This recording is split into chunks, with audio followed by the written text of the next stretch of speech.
If you think this market is confusing right now, you're not crazy. AI is replacing jobs. Banks are quietly using crypto. Bitcoin is boring on purpose, and XRP is somehow back from the dead again. This isn't a bull market. This is a rewiring of the global financial system. Let me explain what's actually happening in under 5 minutes. Everyone's talking about AI models, but the real war is happening under the hood. Micron just spent $1.8 billion buying chip manufacturing in Taiwan. Why? Because whoever controls the chips controls the future. Commercial builders aren't building malls or offices anymore. Only data centers. Power, land, cooling, compute. That's the new gold. Even Greenland is getting pitched massive data centers. Meanwhile, communities are pushing back, projects are getting canceled, which means supply goes down while demand explodes. Translation: whoever already owns AI infrastructure is about to print money. South Korea enforces AI laws, and AI rewrites its own code to prevent shutdown. Totally fine, nothing to worry about, yet. Elon Musk says in 10 to 20 years, work will be optional and money won't matter. Cool. Meanwhile, Amazon layoffs, federal job cuts, and governments quietly sweating. The top sees abundance, the middle sees layoffs, the bottom sees automation creeping closer. BlackRock even admits capitalism isn't spreading wealth, and AI might make that worse. This tension explains everything else in markets right now.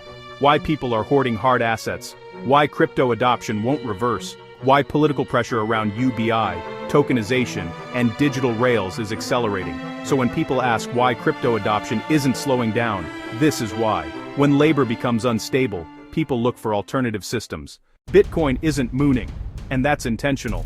A Bitcoin OG just sold after 12 years, locking in a 31,000% gain. At the same time, Bitcoin and Ethereum ETFs just pulled in nearly $2 billion in 1 week.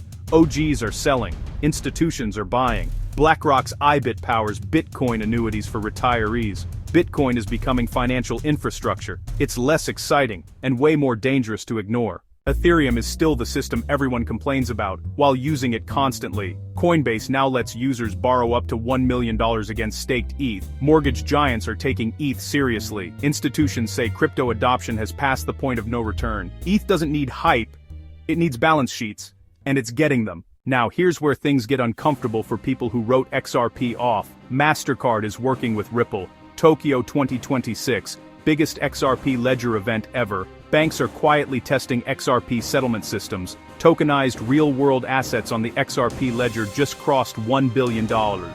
Why $42 keeps appearing in XRP's long-term structure? This isn't hype behavior, this is infrastructure behavior. If Bitcoin is digital gold and Ethereum is digital oil, XRP is digital wire transfers. Unsexy, necessary, everywhere. Yes, Dogecoin got an ETF, and trading volume jumped 111%. Grayscale filed for a BNB ETF. Even Litecoin is pitching itself as more spendable than Bitcoin. ETFs don't care about ideology, they care about liquidity. Silver just spiked on safe haven demand. Ray Dalio says the global monetary order is breaking down. Wall Street's $7.8 trillion warning. Countries are slowly moving away from the US dollar, and yes, Denny's closing locations actually matters. When Middle America spending cracks, markets feel it next. This isn't a normal cycle, it's a reset. AI is rewriting work, crypto is rewiring finance, and the people building quietly right now will be miles ahead when the headlines finally catch up. Stay sharp, subscribe, because by the time this feels obvious, the opportunity will already be gone. Peace.